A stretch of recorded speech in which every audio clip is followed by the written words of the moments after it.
Et maintenant, je déclare Euro Disneyland officiellement ouvert. 12 avril 1992, la Walt Disney Company ouvre son premier parc en Europe. Après avoir investi 4 milliards de dollars et 5 ans de construction, Euro Disneyland voit le jour.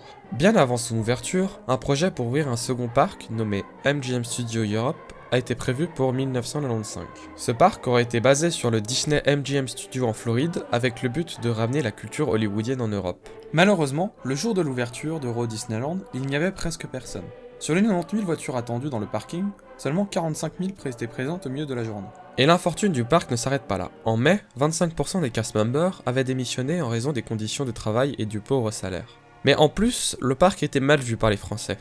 Disneyland était accusé par beaucoup d'impérialisme culturel. Et les mois suivants, il y eut beaucoup moins de monde que prévu. Seulement 25 000 visiteurs par jour, alors que 60 000 étaient prévus. En moins d'une année après son ouverture, les plans du second parc sont abandonnés. Principalement à cause de l'échec de l'ouverture d'Euro Disneyland, mais aussi par manque de fonds. La Walt Disney Company était toujours en dette des 4 milliards investis. Et c'est en 1995, après l'ouverture de nombreuses attractions et un changement de nom vers Disneyland Paris, que le parc fait enfin du profit. La création d'un deuxième parc est alors de nouveau envisagée, mais avec quelques changements. La Walt Disney Company, ne voulant pas mais n'étant surtout pas capable de prendre autant de risques financiers que lors de la création du premier parc, il fallut alors réduire le budget.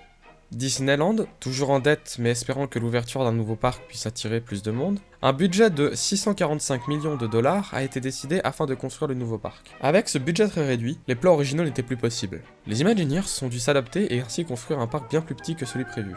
Sur les plans d'origine, le parc devait être constitué d'un nouveau parking, de 48 bâtiments, et faire la même taille que le premier parc.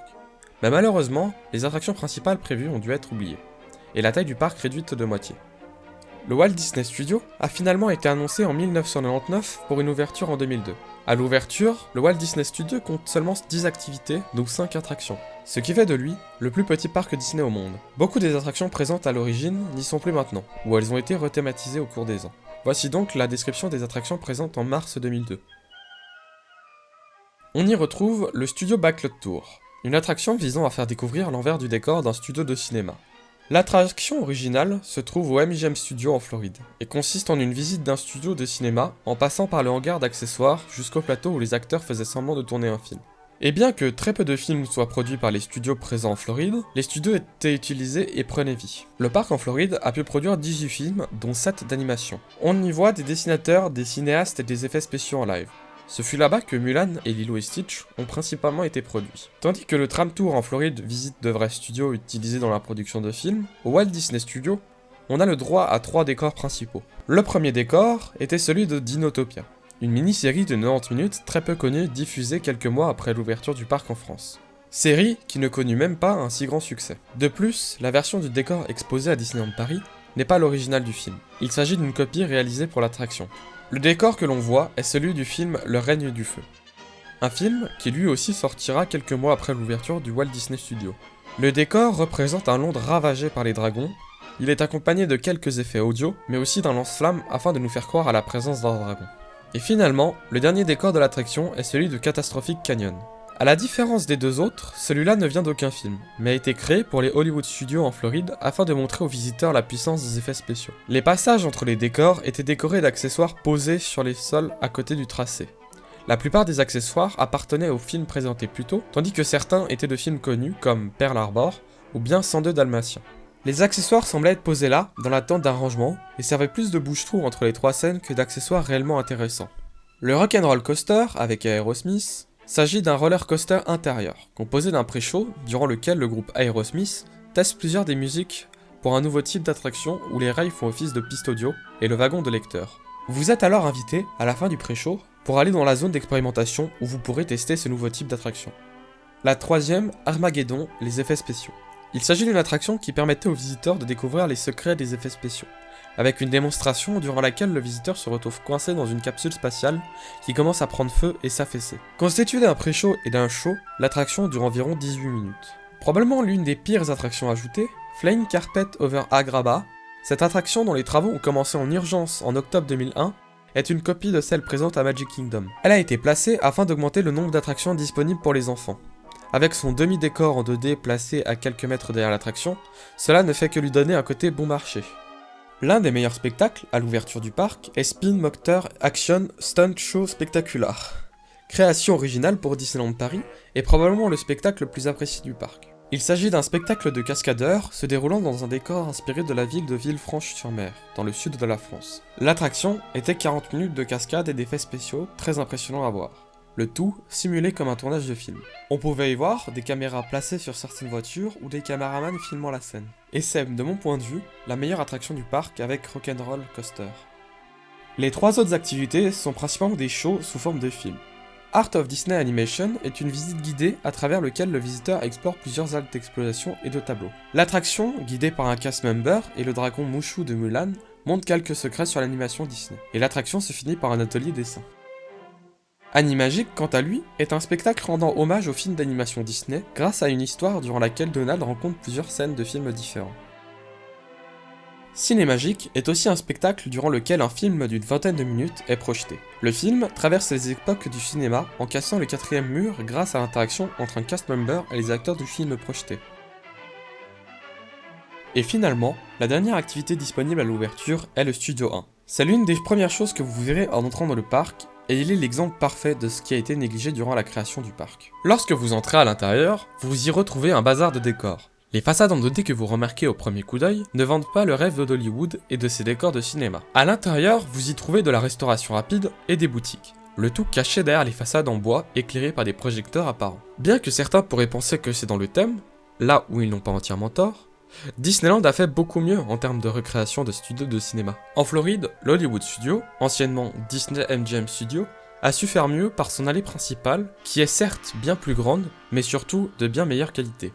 Le Walt Disney Studio a été confronté à un défi majeur dès lors de sa création, notamment en ce qui concerne le nombre d'attractions proposées aux visiteurs. Cette situation découle principalement d'un problème crucial, le manque de financement adéquat. Lors de sa création, le parc a été conçu avec une ambition certaine, mais les ressources financières nécessaires pour réaliser le Walt Disney Studio ont été un facteur limitant à la qualité du parc. Malheureusement, le Walt Disney Studio n'a pas non plus eu le succès espéré. Avec seulement une moyenne de 10 800 visiteurs par jour, et cela uniquement l'année qui a suivi son ouverture, ce chiffre descend vite à 6 000 personnes par jour, et ce durant 4 ans. À titre de comparaison, le parc principal avait quant à lui une moyenne de 84 000 visiteurs par jour.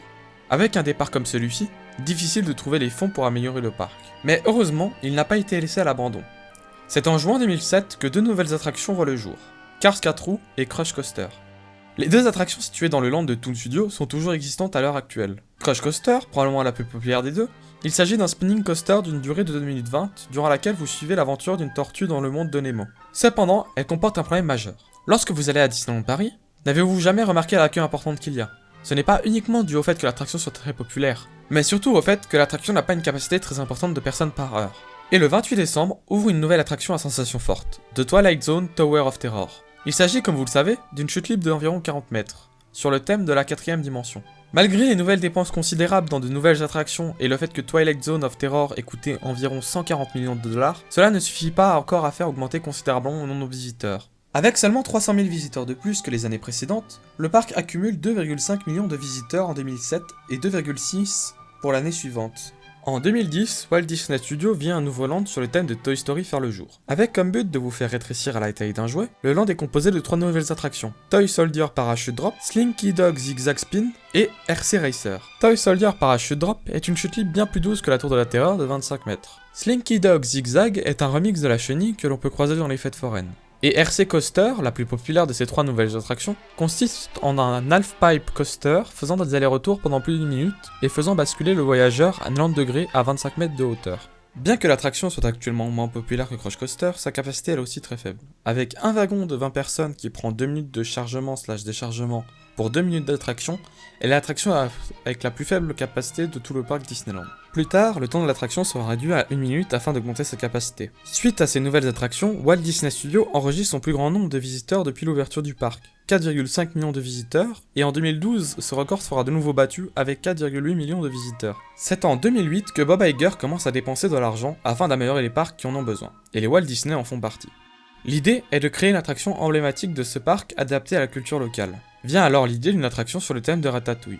C'est en 2014, après 2 ans de retard, que finalement l'aventure totalement toquée de Rémi sort à Disneyland Paris. L'attraction, ayant coûté 150 millions d'euros à la Walt Disney Company, a nécessité plusieurs années de conception.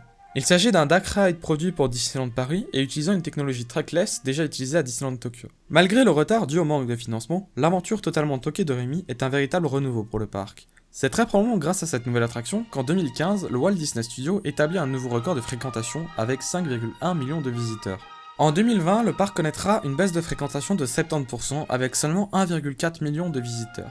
Cette baisse de fréquentation est due à la fermeture que le parc subit au cours de l'année en raison du Covid-19. Il faudra attendre environ 2022 et l'ouverture de l'Avengers Campus pour voir la fréquentation du parc remonter à 5,3 millions de visiteurs.